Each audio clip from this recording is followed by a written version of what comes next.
dando a continuidade que nós temos procurado durante esse mês de agosto acerca das parábolas. Hoje nos cabe a parábola da ovelha desgarrada. A princípio, todos nós nos recordamos da parábola da ovelha desgarrada. Ou pelo menos deveríamos nos recordar, porque a parábola da ovelha desgarrada é uma entre as muitas parábolas que Jesus contou, utilizando-se desse recurso de uma determinada história simples, com um fundo moral, para poder chegar aos corações das criaturas que ali se encontravam junto a ele naquela altura na Galileia. Em inúmeras situações, Jesus recorre às parábolas para poder falar de uma forma simples de coisas que o povo pudesse compreender e aplicar nas suas vidas no dia a dia. A parábola da ovelha desgarrada, nós vamos encontrar a narrativa dizendo-nos que um determinado pastor, ele tinha o seu rebanho, ele tinha ali um número de 100 ovelhas, que ele zelava, protegia, cuidava, alimentava, saciava as suas necessidades básicas. E todos os dias ele levava aquele seu rebanho para que pudesse ter as suas atividades no campo. Quando chegava ao final do dia, recolhia todas aquelas ovelhas e naturalmente ele ia contando para ver se todas ali estavam, se ele poderia, digamos assim, descansar, porque já tinha recolhido o seu rebanho. E que numa determinada altura ele observou que ele não tinha ali uma centena de ovelhas que habitualmente ele cuidava, mas que estavam apenas 99. Então ele guarda, protege aquelas que ali estavam e sai em busca daquela ovelha que se desgarrou, daquela ovelha que se perdeu, daquela ovelha que se transviou. Então, depois de muito procurar, é muito encantador nós às vezes ouvirmos as evangelizadoras contando isso para as crianças, porque elas colocam de um colorido, colocam de uma vida, e as crianças muito atentamente, com seus olhinhos arregalados, naquela expectativa, o que afinal vai acontecer com a ovelha que não aparecia. Então lá o pastor, depois de muito andar, subiu um monte, desceu um monte, olhou aqui, olhou ali, olhou nos recantos, procurou e já estava muito cansado até que ele encontrou a sua ovelha. Como é que ela estava? A ovelha estava numa situação difícil. Ela tinha sede, ela tinha fome, ela estava cansada. Então, o que ele faz? Recolhe nos seus braços amorosos, cuida dessa ovelha, e traz de volta, integrando essa ovelha, ao seu redil. E assim, fechamos com chave de ouro, digamos assim, a parábola, em suma, que Jesus nos contou. Quando ouvimos isso, até pensamos assim, realmente, Jesus falava como se estivesse falando para as crianças, Mas nós nos perguntaríamos, o que isso tem a ver com a minha vida? Aonde é que eu posso me enquadrar aí? Ou no que é que isso pode chegar à raiz dos meus problemas? Cada um de nós traz as suas lutas, cada um de nós traz os seus conflitos, cada um de nós traz as suas preocupações. Mas a parábola da ovelha desgarrada é muito interessante, porque olha só, observemos nós. Há um pastor, há alguém que cuida, há alguém que zela, há alguém que protege, que leva e que traz, que atende todas as necessidades do rebanho. Se nós formos observar, também há um outro protagonista na história, que seriam as 99 ovelhas, né? Que todos os dias ali estavam reunidas, eram levadas, né? Eram cuidadas, eram alimentadas, eram saciadas nas suas necessidades. O pastor passava o dia inteiro cuidando, zelando por elas, trazia-as de volta e elas ali estavam alimentadas, saciadas. E nós temos aí um terceiro protagonista na história, que é a ovelha que se desgarrou, né? A ovelha que num determinado momento ela se afasta pela sua própria vontade, ela toma um sentido diferente, um rumo diferente, a ovelha desgarrada.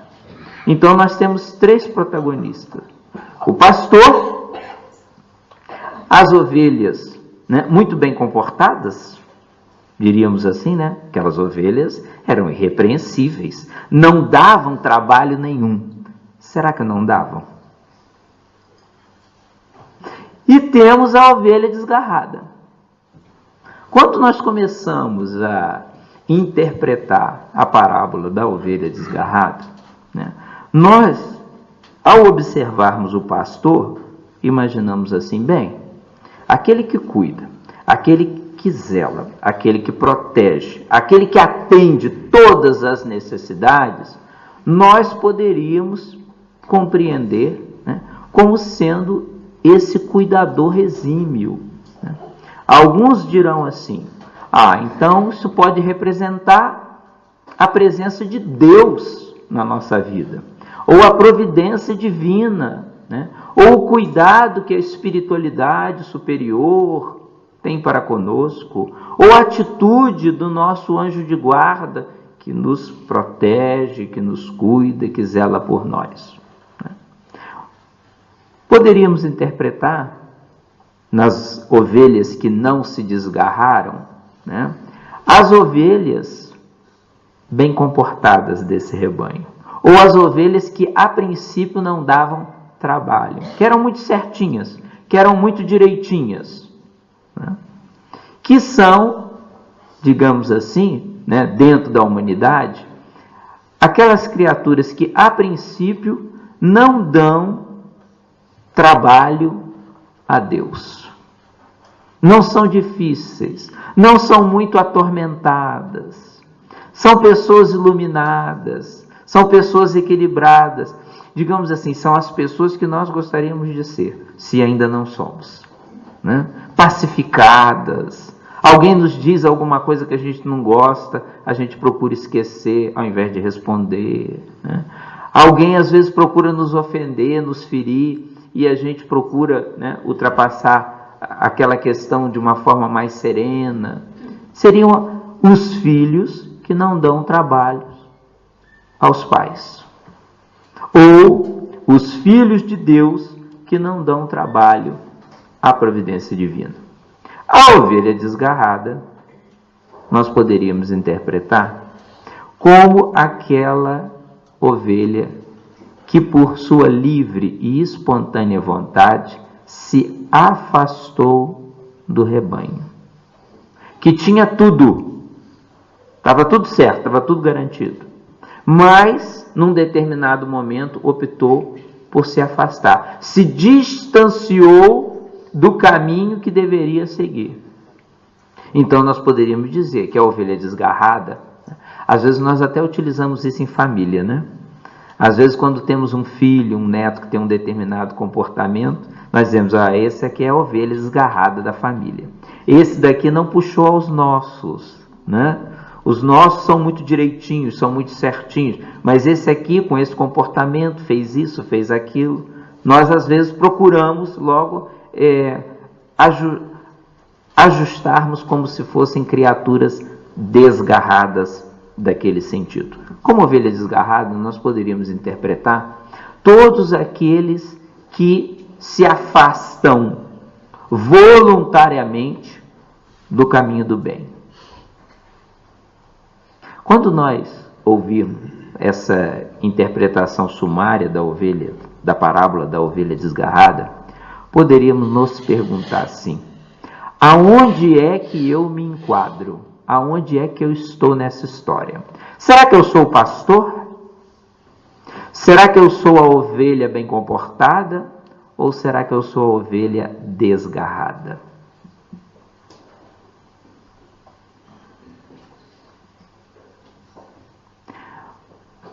Alguns dirão assim: não, eu não posso ser pastor. Não, eu não posso ser pastor porque eu não conduzo grupo nenhum. Eu não conduzo rebanho nenhuma, né? Ah, dá muito trabalho, né? Mas às vezes nós assumimos a posição de pastor. Querem ver como é que nós assumimos às vezes a posição de pastor? Quando nós queremos encaminhar os outros num determinado roteiro de vida. Sobretudo no campo espiritual. Quantas pessoas que dizem assim: eu gostava tanto que o meu marido tivesse aqui. Ele precisava ouvir essas coisas. Tenho certeza que ele seria um homem melhor. Alguns maridos dirão: eu gostava que a minha mulher viesse, né? Venho eu para cá sozinho. Se ela tivesse aqui, ajudava muito lá em casa. Outros dirão assim: meu filho é que precisa seguir esse roteiro. Minha filha que está desequilibrada, que está atormentada. Nós, às vezes, adotamos um tanto quanto a posição de pastores. Daquele pastor que quer conduzir. Quando alguém se afasta, a gente mete logo o dedo na ferida. Tem um problema qualquer, está vendo o que está sofrendo? Está sofrendo porque não faz o que eu digo. Não faz o que eu mando. Não faz o que eu aconselho. Se nós pudéssemos, nós colocávamos todo mundo no céu. É ou não é? Se nós pudéssemos, nós colocávamos todo mundo num lugar iluminado, num lugar equilibrado. Mas nem sempre nós podemos colocar. Por quê? Porque nós respondemos por nós. Não podemos responder pelos outros. Quantas pessoas que têm a oportunidade de ouvir a mensagem espiritual. E não diríamos apenas dentro do cristianismo, tá? Dentro, às vezes, do islamismo, dentro do budismo, né? E pessoas até que não estão vinculadas, né, a rótulo nenhum, e são pessoas do bem, mas que nós não podemos obrigá-las a seguir esse ou aquele rumo. Nós, às vezes, temos uma certa tendência, às vezes encontramos pessoas no nosso caminho que elas têm uma grande tendência de querer nos converter, né?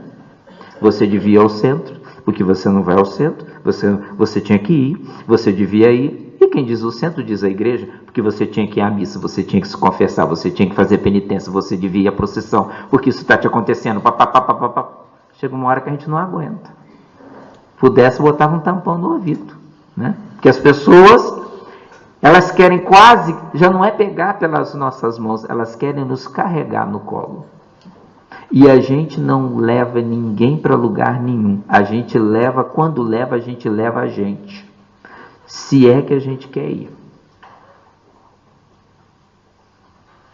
Às vezes nós estamos querendo assumir a posição de pastorear, de vigiar a atitude e os passos desse ou daquele companheiro, seja na família, seja na sociedade, seja onde for. A ovelha bem comportada, as 99 que ficaram, fala assim: bem, essa eu acho que eu me enquadro, porque eu nunca fiz mal a ninguém, eu nunca me comprometi com isso, eu nunca me comprometi com aquilo. Ou pessoas que ainda não têm a noção das suas faltas. Nós encontramos pessoas assim. Todo mundo está errado, menos elas. Todo mundo erra, menos elas.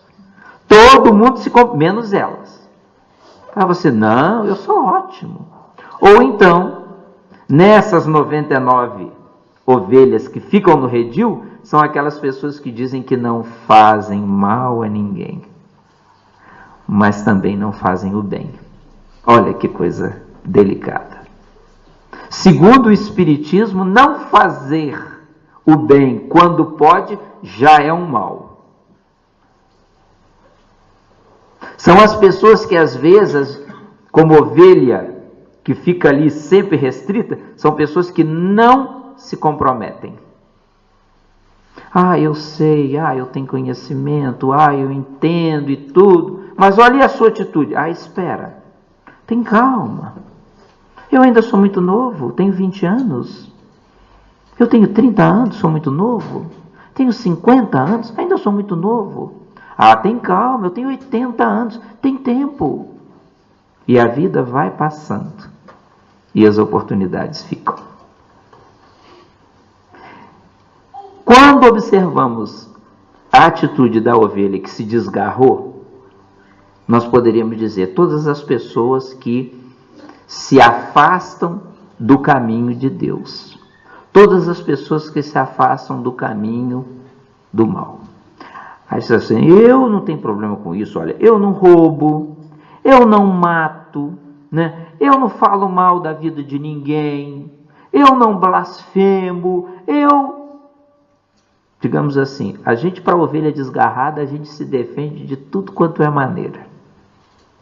Porque nós, às vezes, sabemos o comportamento que temos, mas não queremos assumir ainda a nossa condição de ovelha desgarrada, de ovelha que se afastou da linha do bem. Querem ver uma imagem simbólica muito interessante da ovelha desgarrada? Querem ver? Uma imagem que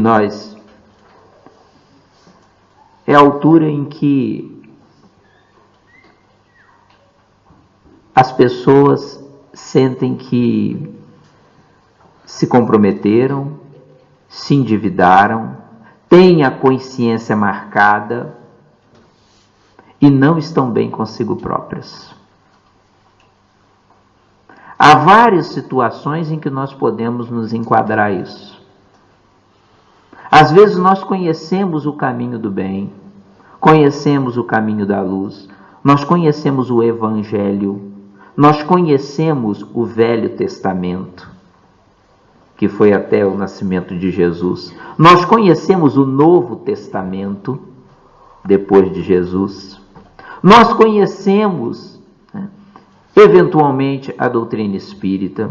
Conhecemos, às vezes, outra interpretação cristã do Evangelho, a igreja evangélica, a igreja messiânica, protestante, seja ela qual for. Mas nós sentimos que dentro daquela mensagem, aquilo ainda não nos tocou com profundidade. Exemplos de conflitos. Às vezes isso acontece em família. Pais e filhos se desentendem. Afastam-se. Rompem o diálogo. Cortam relações. Como se a gente pudesse cortar nossa relação. A gente pode não ver, a gente pode não falar, não cumprimentar, não ligar, não visitar, não receber visita. Mas o laço está lá. Senão a gente era filho de outro, era filha de outra. Seja esse pai, essa mãe, um ser exemplar, seja uma criatura terrível. Uma criatura que poderia ter nos amado e não nos amou, que poderia ter tratado da gente e nos entregou para esse ou aquele cuidar. Uma criatura que deveria ter nos protegido e não nos protegeu.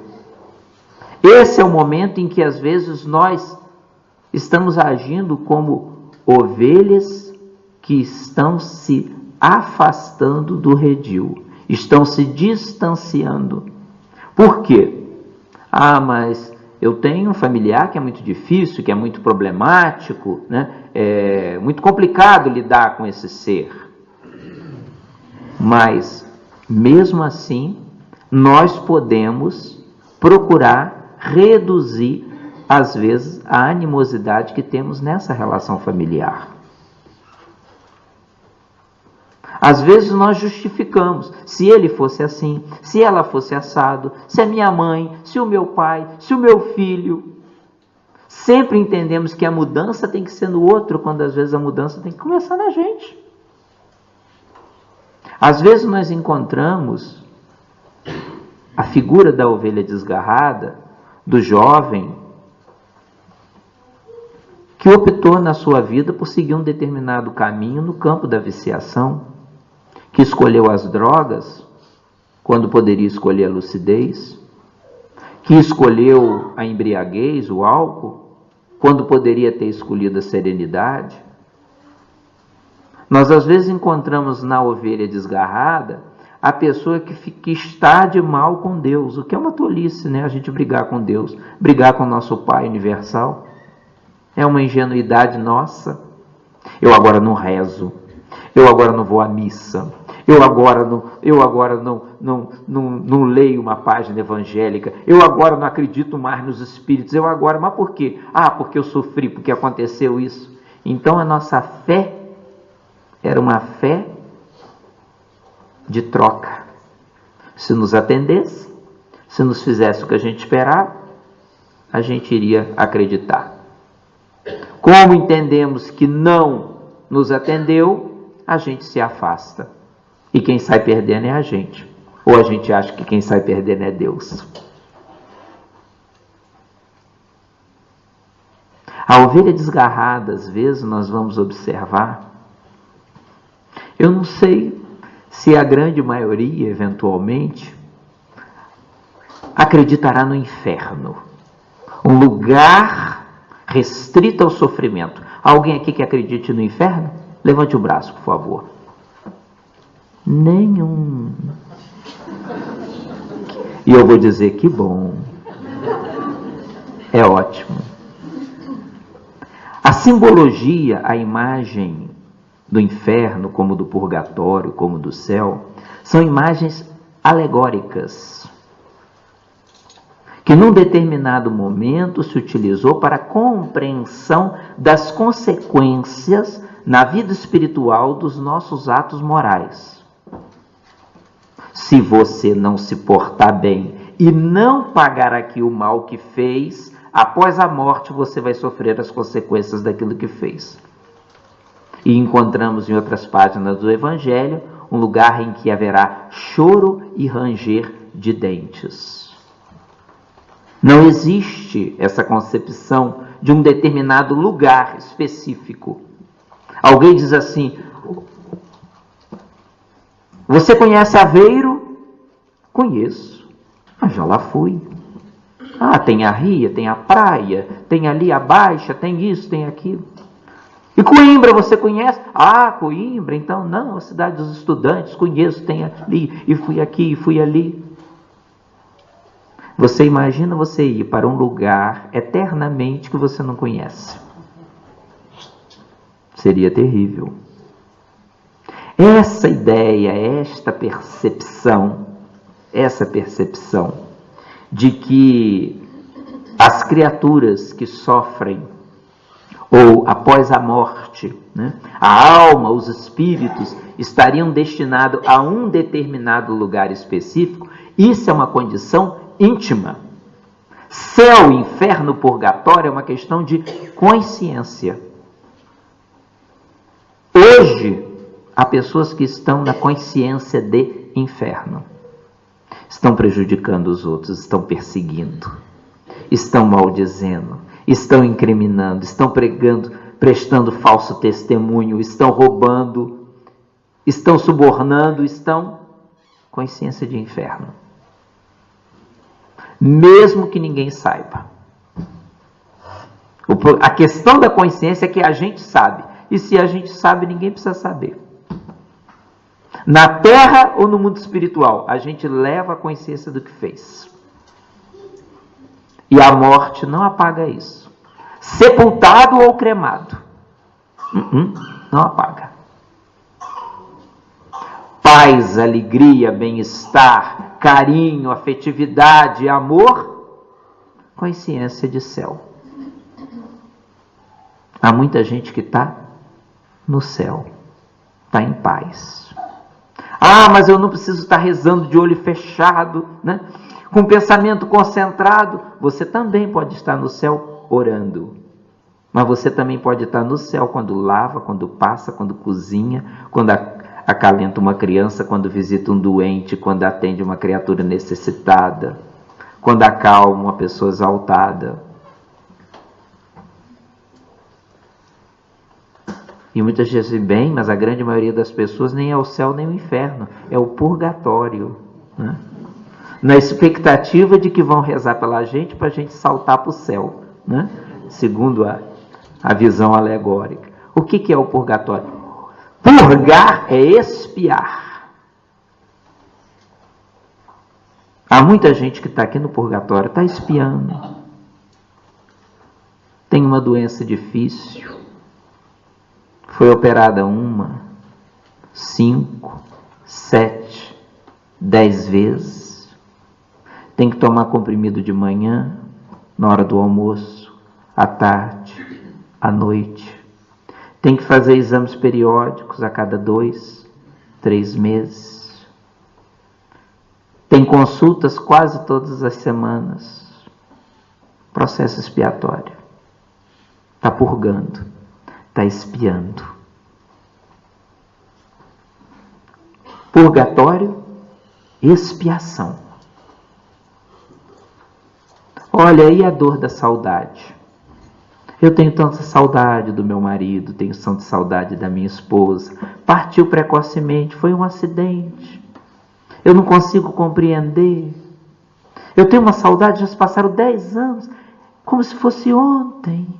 Eu lembro dele, eu lembro dela, as lágrimas me vêm ainda aos olhos, espontaneamente. Muitas das vezes é um processo expiatório. É uma separação? É. É transitória? É. Mas a pessoa expia. A criatura sofre a dor da saudade. E por que vamos buscar isso? Nesse conceito de inferno, de céu, de purgatório. Porque todos aqueles que nós poderíamos hipoteticamente considerar que estariam no inferno, a princípio, indo para lá, não se tem conhecimento que ninguém tenha saído. Vida eterna, indo para lá, ficava a vida inteira. Correto? Seria essa a percepção. Mas a doutrina espírita vem nos dar uma outra concepção. De que muitos espíritos que desencarnaram, que morreram, que deixaram o corpo físico, que adentraram o mundo espiritual, alguns saídos dos campos de batalha, outros das ruas, dos hospitais, seja como for. Esses espíritos em condições de sofrimento, eles muitas das vezes podem ser considerados como a ovelha que se desgarrou do redil, a ovelha que se afastou do caminho do bem, a ovelha que num determinado momento de desequilíbrio, por exemplo, cometeu suicídio, por exemplo, cometeu um crime, cometeu um homicídio, e que, na visão do mundo, estaria num lugar de sofrimento. Ao ter a oportunidade de sair dessas regiões de sofrimento, e o Espiritismo nos trata isso de uma forma muito clara, que é o estado ainda em que o planeta Terra ainda se encontra, um planeta de provas e expiações, em que o grau de endividamento dos espíritos ali reencarnados faz com que muitos, ao desencarnarem, estarão estagiando temporariamente nessas regiões, tenham a oportunidade de lá serem resgatados. Quando as falanges dos espíritos iluminados fazem visitas regulares a esses locais. Uma delas, por exemplo, é a falange da rainha Santa Isabel de Portugal, que regularmente visita essas ditas regiões sombrias, infernais, e de lá resgatam aquelas ovelhas desgarradas, que já estão com saudade de voltar para o redil divino, que já estão com vontade de se reunirem ao rebanho do bem, da luz. Meu Deus, eu nunca tinha pensado nisso. É a ovelha desgarrada. Esse espírito em sofrimento que vai de lá ser retirado e vai ter a oportunidade de renascer na terra. Nossas crianças, nossos filhos, nossos netos, são os espíritos velhos que tomam corpos novos e renascem para poder cumprir o seu processo de aprimoramento e de evolução espiritual. E é natural que alguma dessas ovelhas desgarradas que se transviaram em tempos, ao recolherem-se novamente ao redil, elas tenham as tentações de se afastarem outra vez do caminho do bem. O que é simbolicamente quando ouvimos falar em Adão, em Eva, da perda do paraíso? Pode ser traduzida como a perda das oportunidades nobres e boas que nós tivemos em reencarnações anteriores e que continuamos a ter e que, lamentavelmente, alguns de nós ainda continuam perdendo, ainda continuam adiando. Em linhas gerais, nós poderíamos dizer que todos somos ovelhas desgarradas do rebanho divino. Meu Deus, eu não tinha consciência disso. Todos nós somos. Por isso que nós dizemos, à luz da doutrina espírita, que nós somos espíritos imperfeitos. Mais imperfeitos do que mal. A maldade, por vezes, nas nossas ações, ela é nascida da ignorância, do desconhecimento.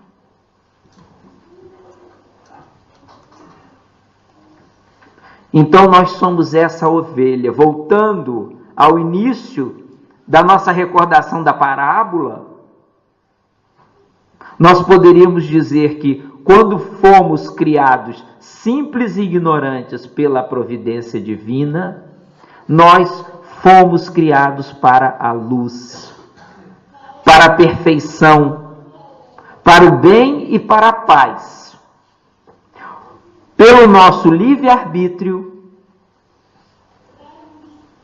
nós escolhemos em múltiplas reencarnações sucessivas caminhos diferentes, mas que nós escolhemos. Abrimos os livros de história e observamos lá narrativas que nos envergonham terrivelmente, conquanto participantes da humanidade. As cruzadas, a Primeira, a Segunda Guerra Mundial, a Inquisição, a perseguição aos cristãos durante cerca de 300 anos. Hoje, ser cristão não dá nada. Na época de Jesus, você ia virar petisco de leão do circo romano. Os cristãos eram entregues vivos em espetáculos públicos, como hoje nós nos deslocamos para os estádios de futebol para assistir um determinado espetáculo. Naquela altura, durante 300 anos depois da crucificação de Jesus de Nazaré, os cristãos eram entregues vivos às feras famintas que os assassinavam bruscamente. E muitos estavam nas arquibancadas aplaudindo e se vangloriando com aquilo. Podemos dizer, como que nós melhoramos? Como que hoje nós estamos melhores? Mas ainda temos muita coisa por melhorar. Como ovelha desgarrada, nós ainda trazemos cicatrizes do sofrimento gerado de termos afastado do caminho do bem. Nós trazemos marcas, às vezes trazemos conflitos de vidas anteriores. Hoje, por vezes, somos o jovem, a jovem que recusa a sociedade, que tem uma fobia social, que evita o contato com as pessoas, porque em reencarnações anteriores fez mal à sociedade. Hoje volta com conflitos, não pode falar com ninguém, não pode sair de casa. Está aí a explicação que o Espiritismo dá. São as marcas, são as cicatrizes com as quais nós nos reencarnamos. Hoje, alguns de nós traz conflitos de inferioridade. As pessoas olham para a gente olha para o chão. Alguém nos sorri, a gente acha que está rindo da gente. Alguém nos cumprimenta, a gente tem medo de retribuir. Temos conflitos de inferioridade, porque outrora abusamos da nossa supremacia, do nosso nariz empinado, da nossa altivez, do nosso orgulho ao subjugar o outro. Hoje a gente vem com conflito de inferioridade. Precisa de tratamento, precisa de acompanhamento. Hoje a gente tem tudo e não consegue perceber porque é portador de depressão, que é a ausência de alegria. Ah, mas a vida tem tanta coisa triste, mas a vida também tem tanta coisa boa. Tem muita gente alegre, tem muita gente entusiasta, bem disposto, animado. E às vezes a tristeza que a gente chora hoje não é originário dessa reencarnação. É dos atos que nós cometemos em reencarnações anteriores. Hoje a gente chora a dor que causou ontem. Já é uma expiação, já é um purgatório. Já deixamos o inferno e estamos a caminho do paraíso. Agora está entrando na minha cabeça. Agora estou conseguindo perceber melhor. Consciência de paz. Consciência de paz. Como é que a gente trabalha para a consciência de paz? Diz-nos, num capítulo do Evangelho segundo o Espiritismo, fora da caridade não há salvação. Faça o bem. Fuja do eu não faço mal a ninguém. Não fazer mal a ninguém é um dever. Porque às vezes você não faz o mal, mas também não faz o bem. Então faça o bem. Faça a caridade. Ajude as pessoas. Seja voluntário. Uma vez que seja 4 horas de um final de semana de 6 em 6 meses e vá levar algumas sacolas para distribuir na porta dos hipermercados, alegando que é uma campanha do Banco Alimentar contra a Fome. Ah, mas eu não sei como é que vão me tratar. Você não vai para lá para ser bem ou maltratado. Você vai para lá é para se doar. É para dar do seu tempo. É para dar da sua atenção. Mas eu tenho medo do que vão me dizer. Deixa os outros dizer. Você vai fazer a sua parte. Faça caridade. Faça o bem. Faça caridade. Saiamos da atitude. Saiamos da atitude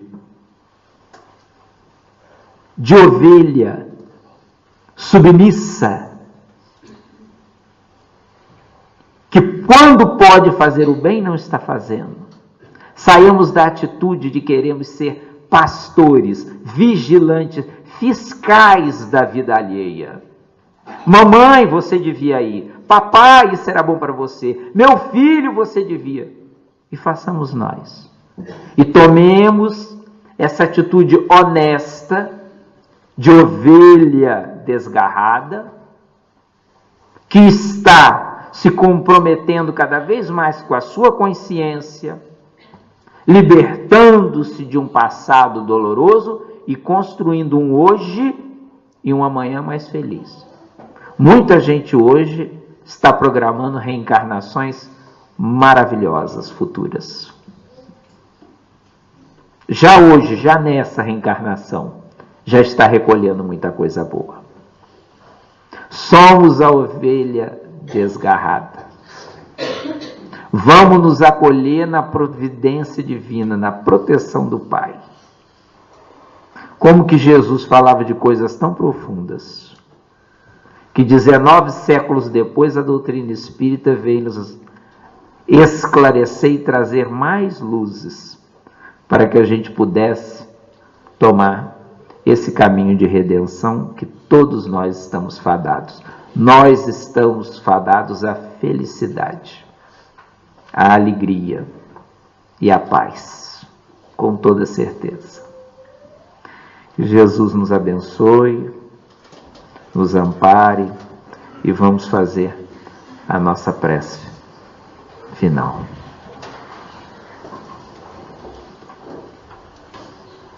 Anabela, por favor. Obrigado.